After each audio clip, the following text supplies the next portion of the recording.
guys enjoyed it, saved it, press the screenshot button, because we're actually going to go in-game. So Virtus.pro and Wizards. This is going to be very, very tough for Wizards. They're going to have to prove a lot in this match here. And it's going to be Mirage at the very least, so we'll be jumping into the 9th round then and seeing how things go. So here we go, what skins can we see? We're actually seeing a bunch of grenades. Very, very bad man. Alright, so some of the Wizard guys are down already. Indeed. Gets a trade kill there. It's a bit. So it's a 4-on-1. Good luck. I've actually seen this happen. That's actually cornered the exciting himself as thing well. about no fans, because sometimes it happens. You go, oh, this is 4-on-1. Then the guy makes it happen. Then oh my god, then you get excited. That's worth shouting about. But all right, so Virtus.pro are going to get to jump over to CTs. And how do you feel about the balance on Mirage so far from your experience? Pardon? How do you feel about the balance here and the choice of CT? I think it's probably a little bit easier for CTs as long as they can control mid. I mean, I do think that the plant area on A is a little bit weird on this map. It's most of the area is exposed to CT spawn basically, so it can easily be covered by CTs for the most part, unless they, we've seen some terrorist teams. They have a setup where they throw a nade from lower A, which goes towards the middle box, so they can plant in the smoke, and that covers them from jungle and connector. Yeah. So I think it's bomb plants are easily defended, but the site may not necessarily be easily defended in general from the terrorists. But I do think it's a little bit easier for the CTs on this map. We're actually seeing a bit of a split going on here for Wizards. They're not all in one place with these blocks. They're actually quite spread out with some decoys as well. So it makes me think they're going for a really big fake here on A. And of course they've got the bomb on side B, but they have that bomb dropped. So it's going to be a very slow start to this round. And Virtus.pro, they're playing it very defensively there over at A with that kind of bit stacked over on B. So I really like this opening from Virtus.pro. This is a very nice setup. Yeah, they're not really covering mid so much, but it's all about stopping the bomb plant right now. Looks like Wizards have been cautious, seeing if Virtus.pro were doing their traditional pushes, but it might be a bit early for that. Looking like they're smoking the mid window here, but still no push yet. About 50 seconds on the clock, so they're going to want to move quickly, because if the first few frags don't go their way, it will be difficult to get a bomb plant. And Nia's going to spot a bunch of players there. He's going to be calling on comms to his teammates. And there go the nades. Really brilliant team play. They're all flashed in behind the smoke. It's going to be very difficult there. Virtus are controlling this so well. But still, Wizards going to come in with 2 at the very least. But this bomb site is still under control for Virtus.pro. It's just down to Flip in there. But he's got 14 points of health. What's he going to do with it against 2 full health members of Virtus.pro? Absolutely nothing. And Virtus.pro do take that one down. I got to say, I really love the setup from Virtus.pro on CT. That was an excellent counter flash that we saw there on short, which is what I'm talking about with the CTs. If you have a push coming, you can just counter flash and slow them down and stop it completely. They had the smoke in front of them, so they had no idea the flash was coming. They were all completely flashed. Unfortunately, it was a shot in the dark to see, for the CTs to try and pick them off. Had to wait for them to push the smoke, but it worked out in their favor. They were left in a 2v1 where they had a crossfire set up, so it was basically impossible for the Wizards to get the bomb plant there. And Musa and Danny here, they all just loaded up with 3 so not much to expect here. They did actually decide to go for armor and pistol, which is what teams usually do when they don't get a bomb plant on the first round, because they have to do a double eco anyway. So that's usually the move to go for. And trying to boost up into the window there. Pasha going to go down. He's looking for those long shots, but Flippin just appearing in his face. And there's Mason with some action there as a connector. Oh, wow, he does actually manage to take down Taz. This is kind of getting a bit out of hand here for Virtus.pro. They're really careful. Smack's going to fall as well. But it's a 1-on-2 for Mason who will go down. But that's a lot of damage there, because they have to rebuy those weapons. That is very annoying. So you can see Wizards there in mid where they had a guy boosted by a sniper window, and they were using the rest of the teammates to kind of bait the CTs out so he could get a quick kill. They did get it in the end, but I think they lost a few too many members doing it, getting VP getting picked from short, and they managed to survive with at least 2 players, so could have been worse. But Pasha doesn't seem to have a rifle at all, just going with the CZ, so I suppose he's saving for an AWP. So there's Gali in the back of the side there. These are really strong positions as well to deal with from the pistols. Trying to just maximise the distance between them and the pistols, which is very, very effective with the rifles, as they work so much better on those ranges. And look at this, it's just a firing squad there for Kyrie as they decide to just swing on through back to slope. And here they are. They've got Glocks versus rifles, armor, helmets. I don't think they're going to get much out there. And that's going to be lambs to the slaughter, as we did mention earlier. Yeah, so 3-0, they get their bye now. And what are they going to do with it? That's the big question. And we see on Pasha a scar. Love it. So Pasha rocking the scar. I wonder which position he's going to use that with, because I mean the scar, you can use it from so many angles. We see it a lot on the B side of things, because you can spam through the apartments very effectively if there's a smoke down there. It's very, very good at stopping the rushes, but it's pretty effective at A as well. So actually see Snacks there pushing the Arthurs over at B side. And let's spot a couple players. It's good information. Interestingly, Virtus.pro, despite having a sniper up, haven't really covered mid at all. You know, it's just pushing short there, holding an angle. Having a quick pick to see if anybody's there, but nothing's going on, so he'll just keep having a look around while Snacks checks B apps. Wizards, again, maybe checking to see if there's a push. You saw them, they were quite passive on mid at the beginning of the round. Weren't really even looking into connector, just going to see if Virtus.pro pushed. Obviously, they've been watching their previous matches. Wizards now slowly approaching B. Let's see if one of them gets picked off. This is kind of ideal for them. Yeah, it is. It is. I mean, you've got 3 people quite solidly on the A bomb site for Virtus.pro, and that's going to be a long rotation once they realise what's going on. Here come the nades from Wizards. One jumps out the window. He has to do a lot now because his teammates fell from flipping. And wow, actually, no, wait. They're all actually taking them down. This rush is getting stopped completely. Misread that completely at the start there, but Virtus holding on. And that's quite surprising when you look at the setup that they have. And Kyrie's going to come in with one frag, but it's just him and Mason. They're pretty wounded at this point. They still have a chance in this. Bialy's going to shut down Kyrie, and there's going to be no hope left after that shot from Bialy. And where do you think that went wrong there for Wizards? That was a surprisingly comfortable defense for Virtus.pro. I don't think, I mean, Wizards had 5 people in apps, but didn't really put out any smokes. They didn't really cut off any vision. I think they may have had 1 or 2 flashbangs at the beginning of the push there, but none of them were really effective. So I think from apps, you can smoke off the headshot box. They could have smoked offshore. They could have had someone, just before they jumped out the window, they could still have someone throwing flashes onto the site, and he wouldn't have been flashed. So I just don't think they really had enough grenades to successfully do that push there. That's a nice little pick there from Snacks. We've seen him, he does like to get a bit aggressive on these positions, and you were talking about that previously as well, like how they like to get aggressive quite often on the CT side, and you know, Wizards in this eco rounds, I doubt they're really going to get much from this. Already their intentions have been revealed, and there goes Neo. He's going to toss in that HE. That should be pretty strong.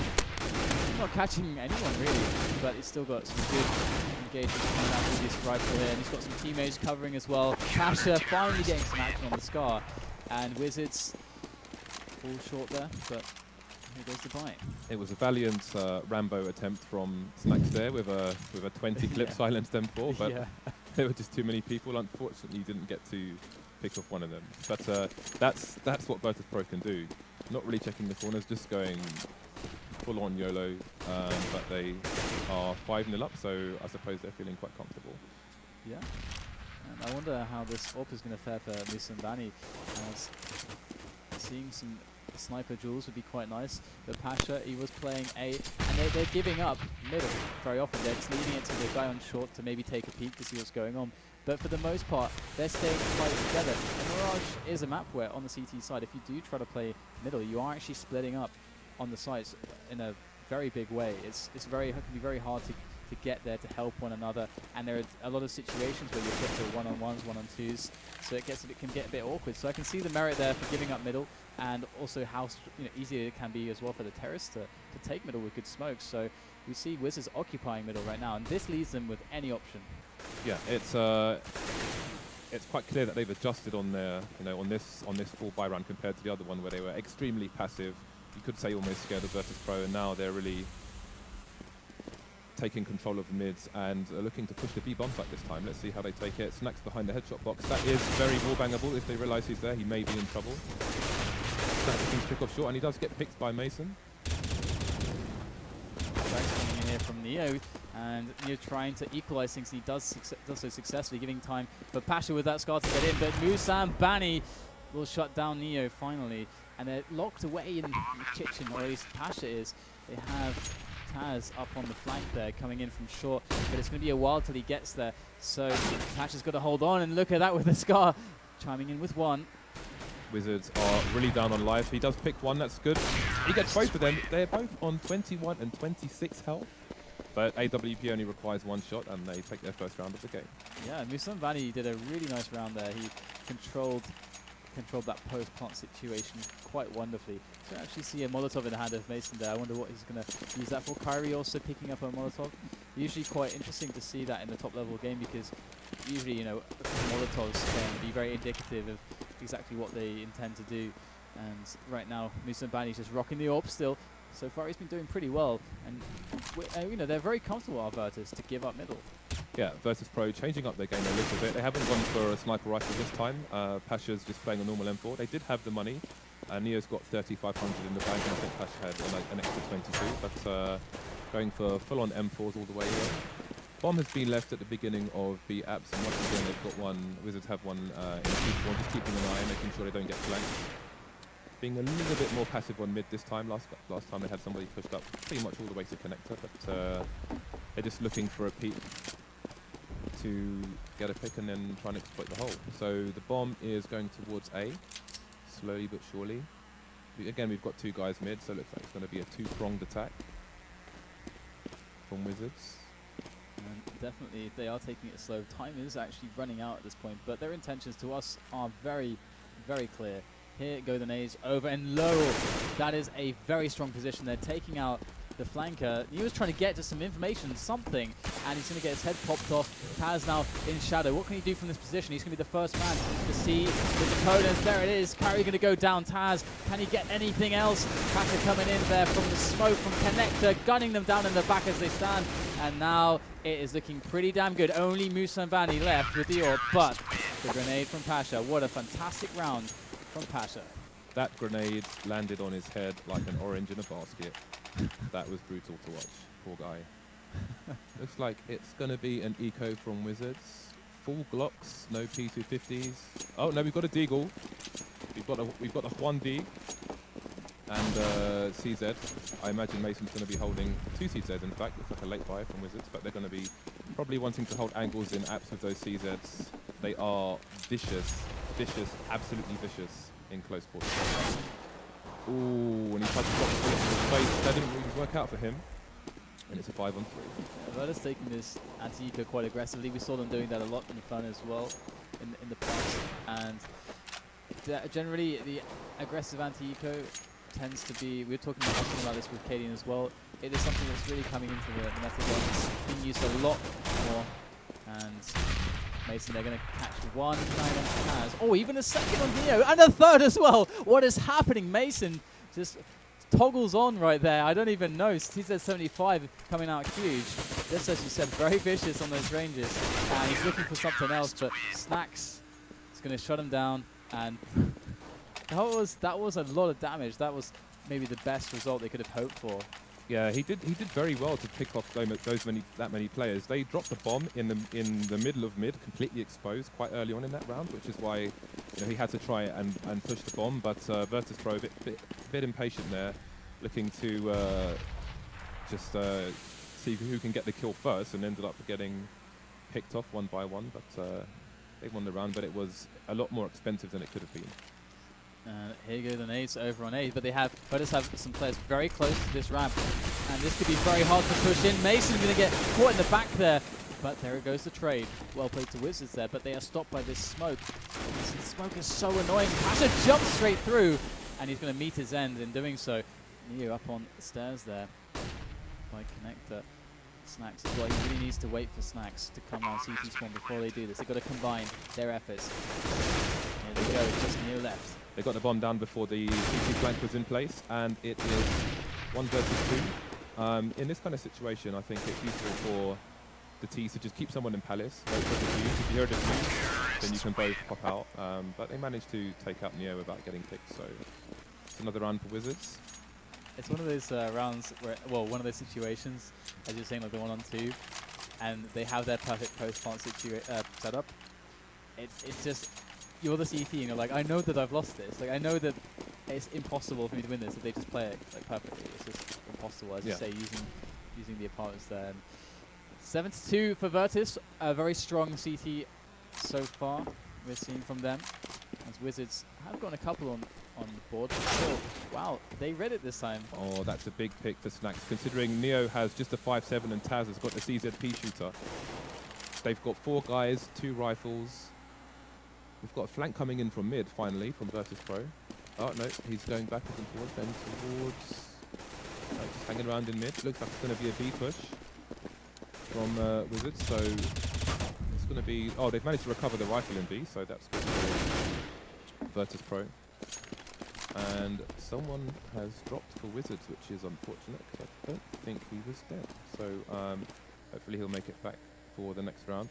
And it might even be the case that they're actually delaying as much time as they can so they can get back in the game. But so I love how they punish Snacks, because Snacks was getting way too many liberties taken, and they punished him for it. Look at this rotate from Virtus.pro. They had a guy flank T-spawn, and they know it's going to be a B. They could recover this round yet, and look at that. Wizards are dropping like flies. It's 3-on-1, and Kairi has 2 HP. Picks one off. K-kill comes in. So that's a good recovery from Virtus.pro there, and that's the importance of their aggressive flanks on this match. Oh yeah. So 8-2. It's looking great for the Poles, the Polish superstars.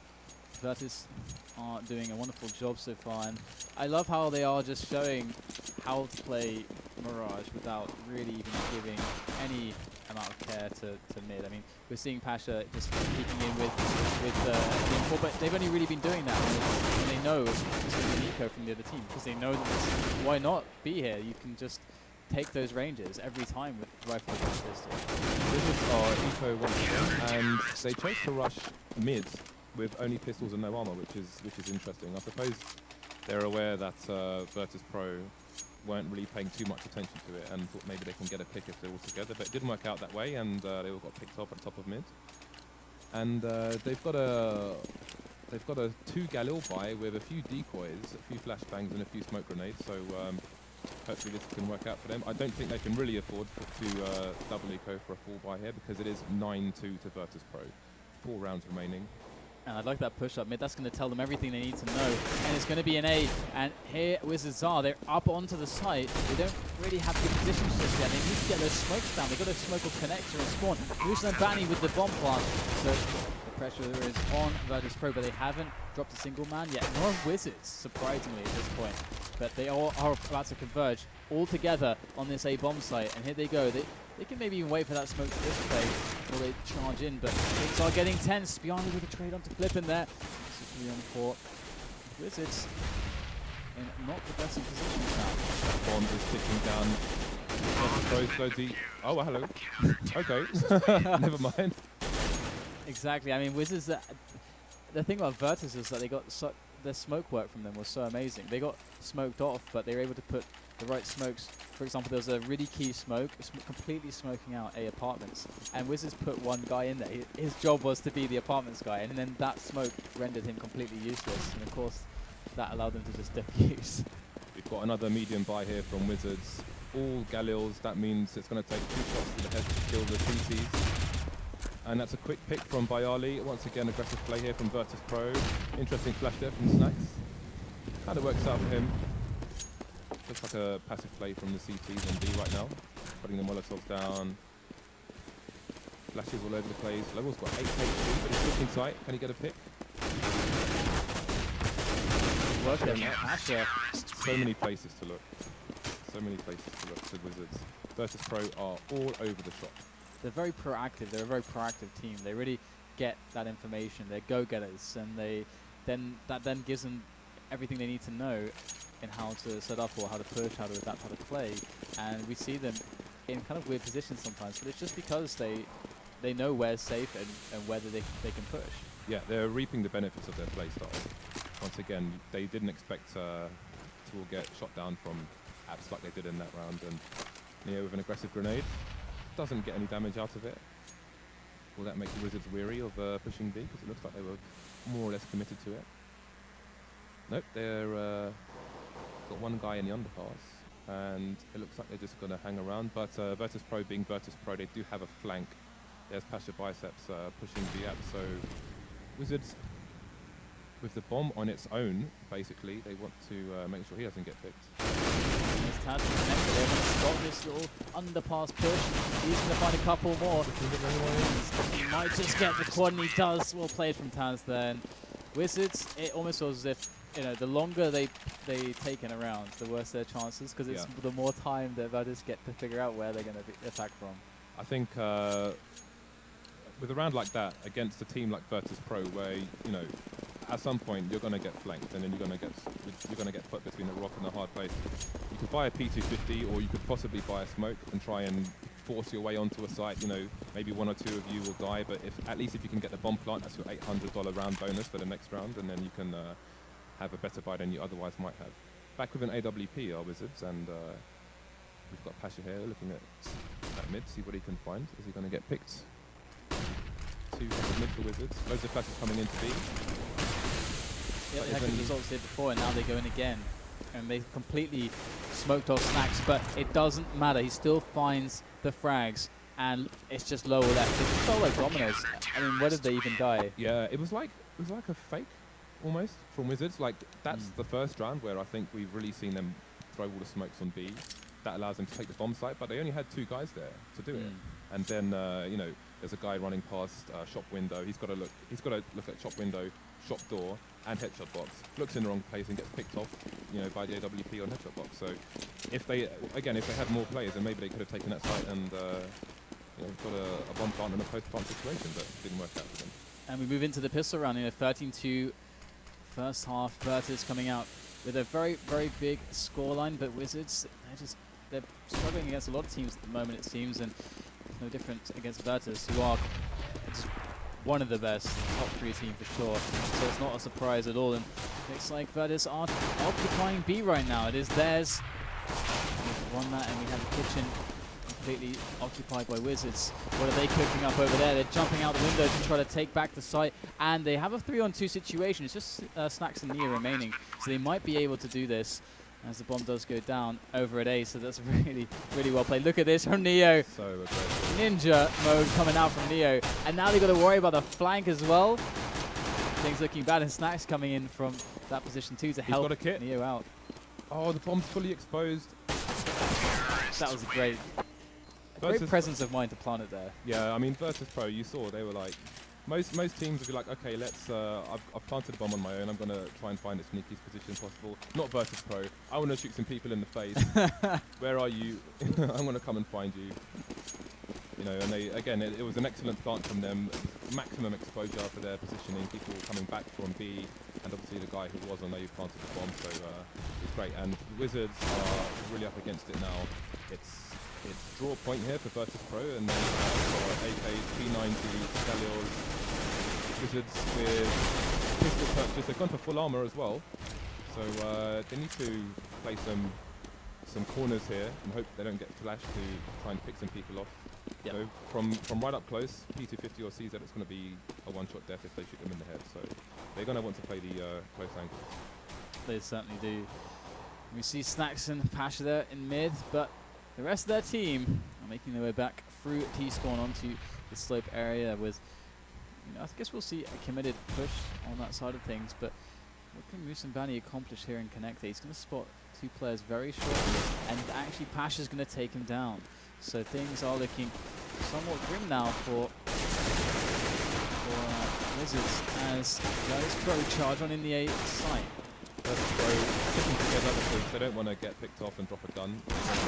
Oh, he's tried to plant the bomb and no one was covering CT. As we mentioned before, that's the strength of the for the CTs on this map. You can cover most of the plants from there, and maybe a bit too aggressive there from Virtus.pro. Costing him a bit of money, but again, it's match point. It's 15-2. Doesn't really matter in the grand scheme of things. Wizards now with the full armor by CZs, a 5-7 or 3, and a few grenades. Virtus.pro again being patient. They know that it's a forced buy for Wizards here, just like it was last round. So they're going to stick together. They're not going to want to give up any weapons without getting a trade kill. Aggressive position from Kaylee here, but he gets picked. So 4 on 4. We're going to see a full rotate, I think, from Wizards. One guy holding mid, 3 guys on the A bomb site. We've got a guy in CT, so he'll try and stop the fire. Wow, that could have got 2 there. Nice. It was looking really close, wasn't it? And yeah. it's flipping left with a P90. What are you going to do? Absolutely nothing. Again, so Wizards, lackluster performance perhaps. But again, they are against a top 3, maybe even top 2 team for the world. So it's hard to say anything against that. Yeah, I think at the moment it's, matches against the top flight of players for Wizards are learning experiences. Yes. So it's all info to review, not just on what they could have done better, but what the other team is doing that they're not doing as well, how they're exploiting positions. We saw it a bit earlier in the match. They're fully aware that Virtus.pro are a team who like to flank, they like to push, they like to close down the net slowly around them as much as possible. Right. And they waited. You saw them. They waited passively in mid. They didn't peek mid. They didn't peek connector. They just waited around the corner to see if anyone was pushing. They had a guy in T spawn. He was looking towards A to see if anyone was going to push Palace. And Virtus.pro basically didn't flank until Wizards stopped checking for flanks. Yeah. which is an insane mind game. I mean, again, how do you adjust when you've checked for round after round after round? And then you stop checking, and then all of a sudden, here come Virtus.pro. Right, and that is experience for you, isn't it? That's something that they have that a lot of teams will not be able to catch up on. Yeah. They just have a ridiculous amount of experience on LAN, online, in every single scenario. And like you say, in their own play style, they're able to just feel when to move in. It's just a second sense that they have, and they are just unstoppable sometimes. Yeah, the strongest thing about Virtus.pro is they know what they look at the game from their opponent's view. They know what's expected of them. So basically they got the effect of flanking while not flanking, because they're expected to flank. People are afraid of the flank. They've seen how devastating they can be when they just push teams. So without doing it, they essentially take map control anyway. And then when you think you're comfortable, then it's like, okay, let's mix it up. Let's keep these guys on their toes and keep them unprepared for our offense. So it was well done by Virtus.pro in that regard. Definitely. It's great to see them perform. I'm so happy that they're in this league, because we get to see them a couple times a week, which is fantastic. And the next match actually is going to be Team Global against LDLC. And these are 2 big names as well. I mean, LDLC have just been... they've been having a whale of a time on Dust 2 recently. The reason they're at top of the leaderboard right now is because of their crushing performances against teams like NIP on Dust 2. So please stop picking Dust 2 against LDLC. It's not a good idea. And it's going to be great to see them against Team Global, because Team Global, LGB, they're like a bunch of renegades. I don't know. They're just... They are scary, because they don't get to practice as much as a lot of teams, as they've said themselves. But they are extremely strong. They are so surprisingly strong for when you take that into consideration and you compare them to, you've got teams who live together, and these guys are just like, okay, we'll play Counter-Strike today, see how it goes.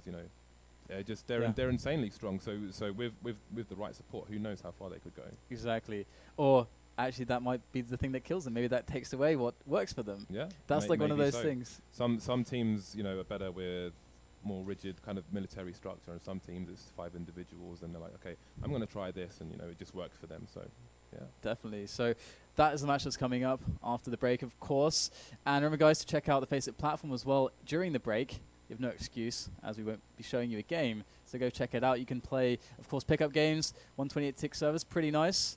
It's a different feel to the game when you're playing 128 tick, because matchmaking, you can't really tap very effectively. You're tapping away. It's like it doesn't reg. Yeah, damn it.